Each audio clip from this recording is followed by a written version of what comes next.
Happy Tuesday, I believe it is. Ooh, can you hear the birdies? I'm out here on the trail getting some much needed commune with nature, and I'm taking you guys on my favorite spot. I'm about halfway through my hike. I'm overlooking a little river. I don't remember the name of it, but it feeds into the Columbia River, which is a major river in the Pacific Northwest. I live in Camas, Washington. I'm about probably 15 minutes north of Portland, Oregon. And for anybody who knows or doesn't know, Washington and Oregon are very different. Portland, Oregon is a lot like Berkeley on steroids. Washington tends to take the flavor of Seattle, but Seattle's way up north. So we're kind of somewhere in the middle of being metropolitan and being hippie fat. But I need my nature. I need my nature. It brings me, I hate to say it, brings me back to earth. And I don't know how many of you who follow me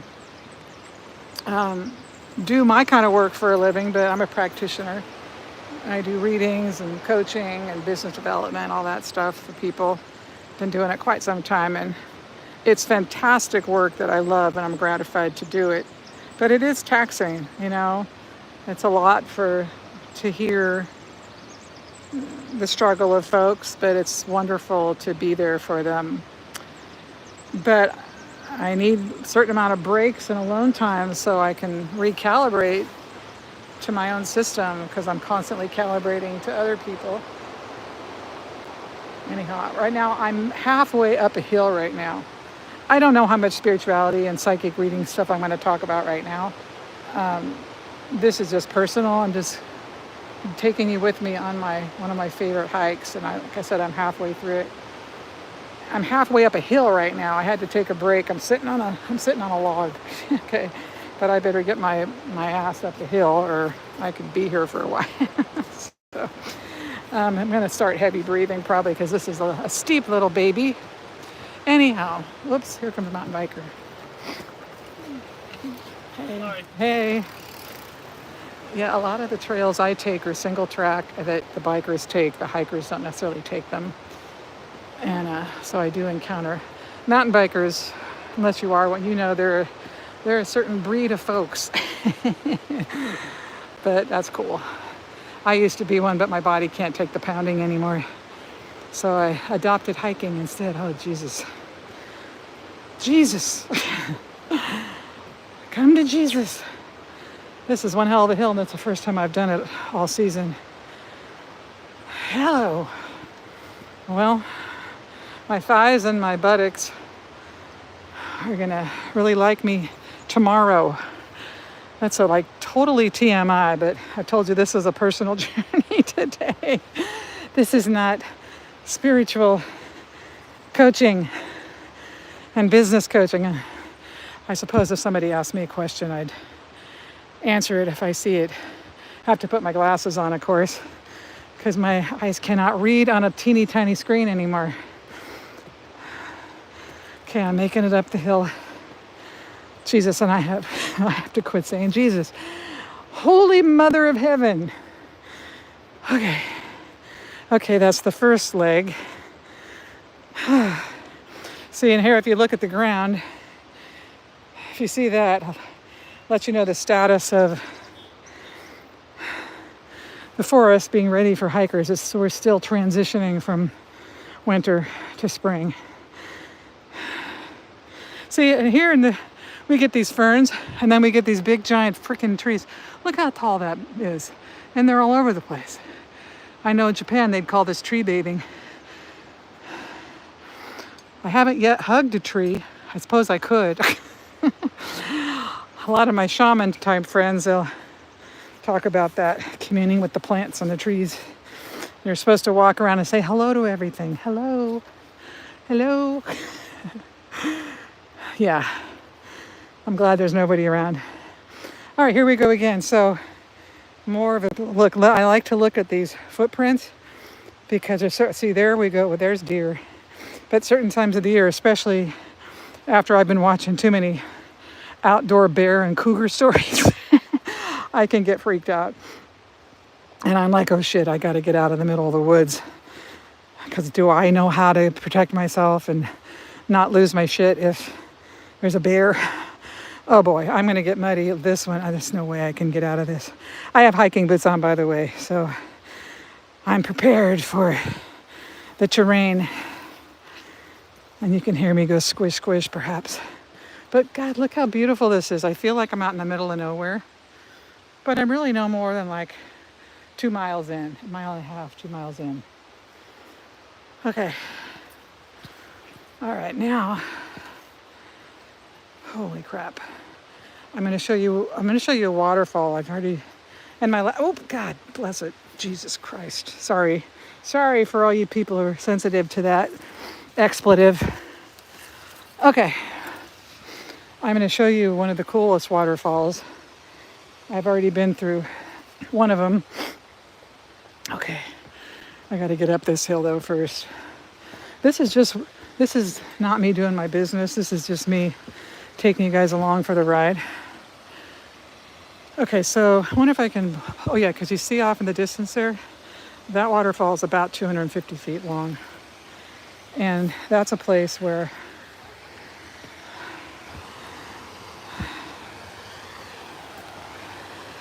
when I come in from a different direction, it is so steep and jagged, I have to slide on my butt.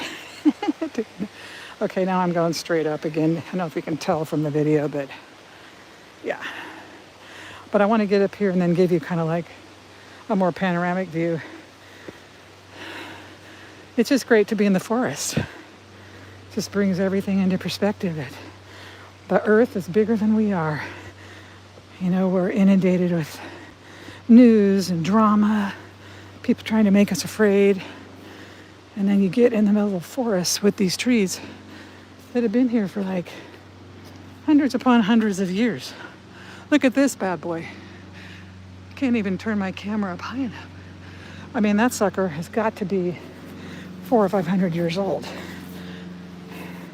And it's still standing, and that gives me hope that the earth's going to be okay, but our people, well, I think if you believe in reincarnation, like I do, I can't help myself.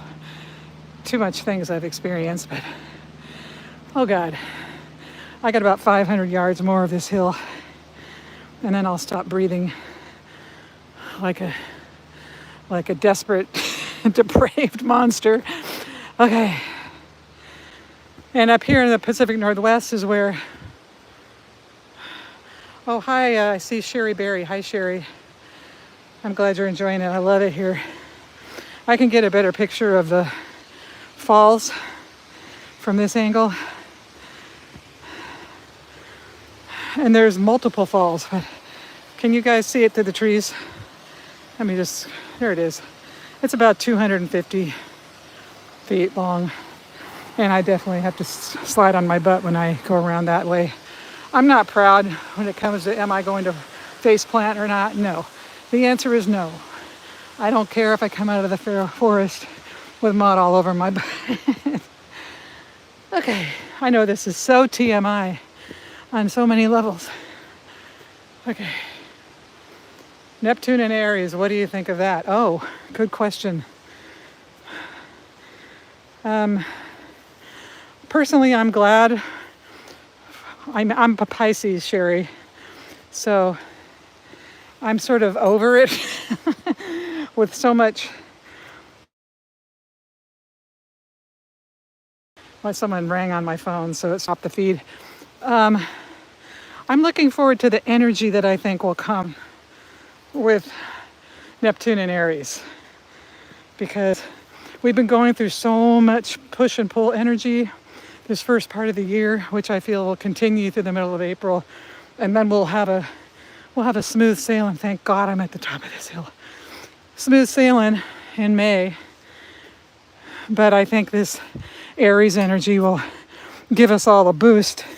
What I'm really interested in is what's going to happen on the new moon and the eclipse, the solar eclipse. Solar eclipses are no joke.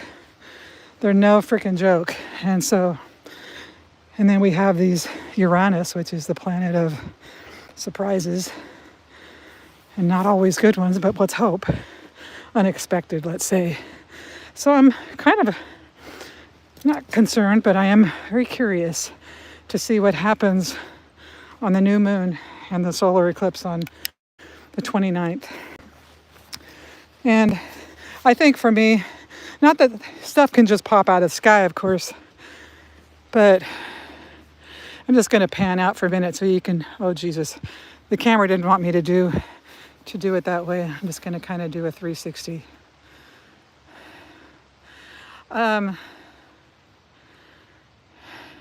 think many of us have been working on stuff all along, and whatever we've been waiting for to pop or give, you know, if you've been knowing that a relationship is kind of done, it's probably going to happen. You know, the beginning will be that eclipse. If you've been waiting for a job to come through, it could be positive too. A job might pop up out of nowhere, which is cool. And I think mostly it's just a lot of clarity and a little extra energy to help us be decisive and know what we want. Anyhow, that's my thoughts. Do you have any? I don't know what your knowledge base is on astrology. Mine is average. But oh my God. See, right in here, I'm in the middle of the forest. Now it's super quiet in here. This is really a mountain biker trail I'm on, single track. But not a lot of people come on here except bikers. So I really get to have peace.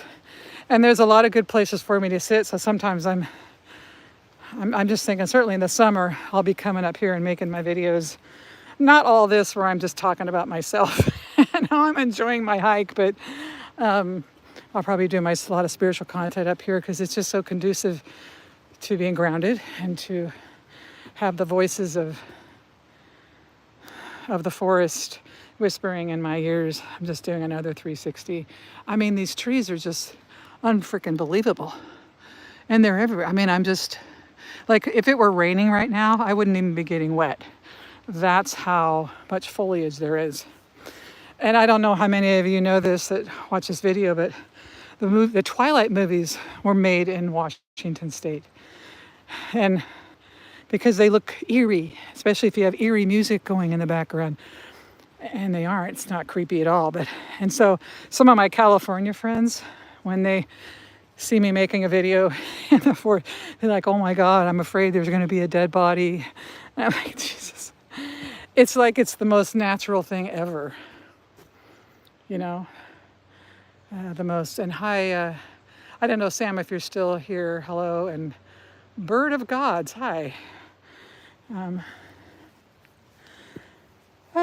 Thank God that hill is over. And the next, I have a little break before my next set of hills. So you see tons of ferns out here. I don't know what all the names of these are, but just foliage everywhere. And this is why, no matter what time of year it is, I always wear long sleeves and long pants. I always have my hiking boots on, mainly because I don't want scratches. And then depending on whatever, I am a mosquito magnet in the summer for whatever reason. They say they like your smell or something. I don't know. But I know I don't get bug bites when I have long sleeves, and I don't get scratches when I have long pants. So, yeah.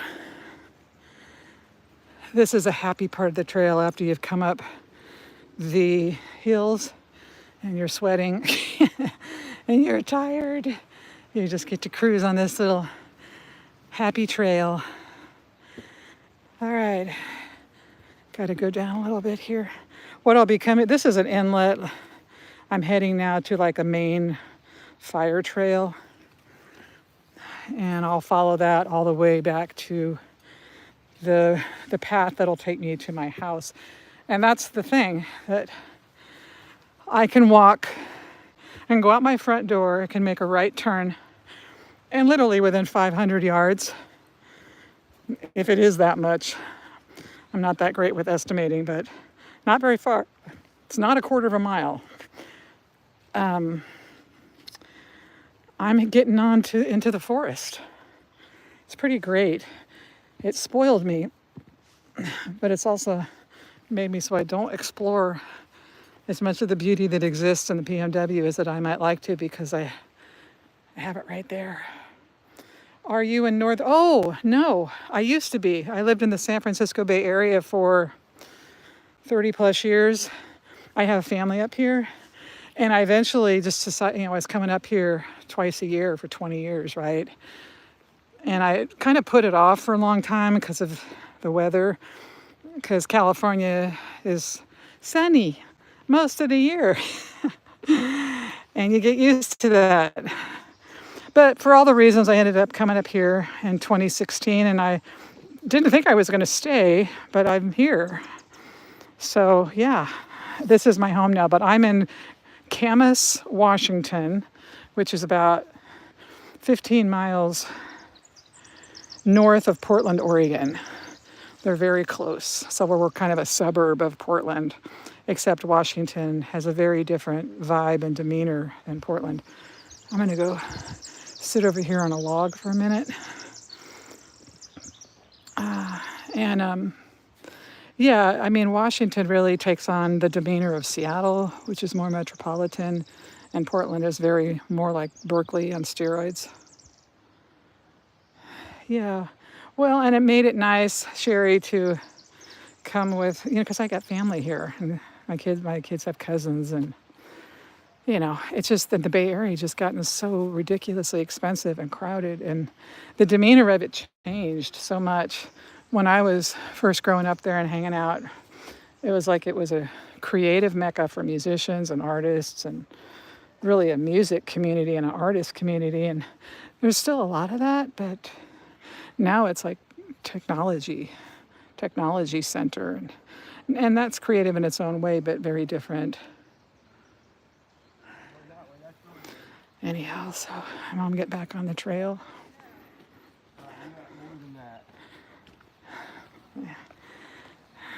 Anyhow, oops, here comes some mountain bikers. I'm gonna get off the beaten path. You can watch them whiz by. Thank you. Sure, no problem. Thank you. Yeah, sure. Oh, thank you. Of course. Oh, wow, last one. Got 5 bikers. What's that old nursery rhyme? 12 little monkeys sitting on a tree. 5 little mountain bikers going down the path.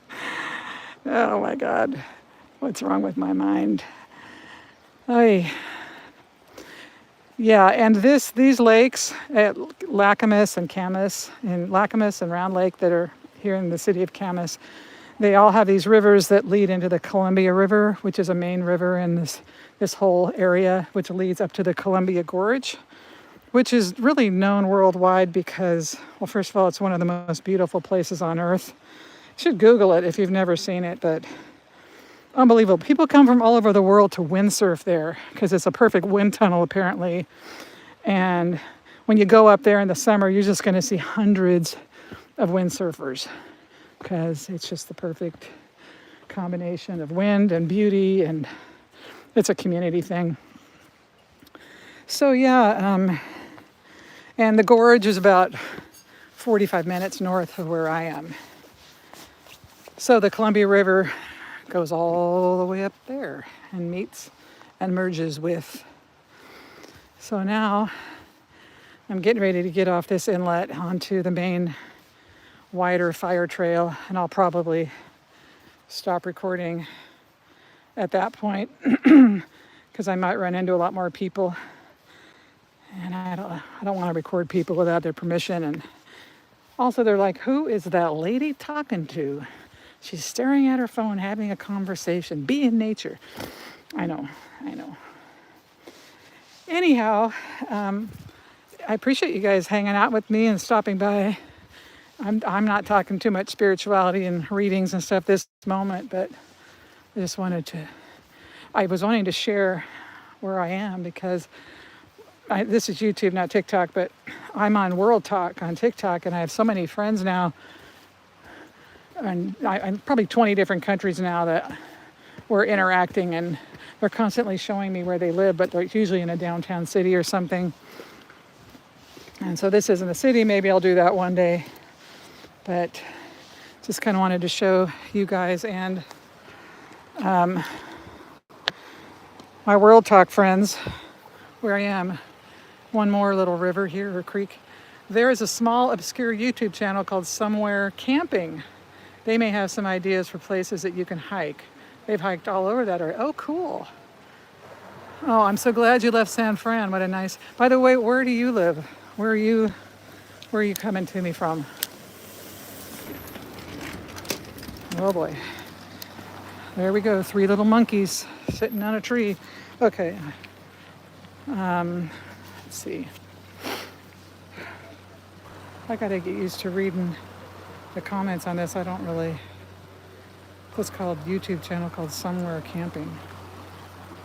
Yeah, camping and all that outdoor stuff is big up here. There are so many. There's no place you can't go up here that's not unbelievably beautiful. And they have all these hot springs, natural hot springs, and waterfalls and places to go. You gotta hike into some of them, but some of the most beautiful water. Any place you could imagine. I realize I keep putting my finger over the speaker of the microphone. So if my voice got muffled, that's why. So one more look at this little creek, babbling brook. Just so nice. Now I gotta get up this hill. So now I'm just, I was born and raised in Orange County. Okay. I've lived in San Jose and San Diego. Oh, you live in Tyler, Texas. Oh, wow. So you really went, well, east. Yeah, I got a bunch of people I know living in Texas. Well, yeah, that's kind of what happens. Well, I appreciate you hanging out and having some chit chat with me while I'm doing my thing and showing you my world. I'm planning on doing a lot more lives on all of my social media just because I feel like it just feels like everybody needs to connect. We need to remember that we have people out there who are like-minded and supportive and in a good space, and just be there for each other. All right, Sherry, appreciate it. Have a good night. What's left of it's 5 o'clock West Coast. So what is that, like 7 your time, I'm thinking? 6? Can't keep track of the time zones. Anyhow, but I'm sure we'll talk soon. Oh, my mom was born in January 1930 in Altadena. Mostly lost in the Eaton. Oh boy, that's sad.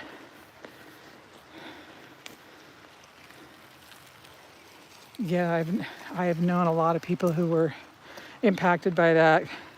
Now, I had a radio show down there for a long time, and so got lots of LA folks, and very, very sad. Hard. All right, Sherry, you take care, hun. Until next time.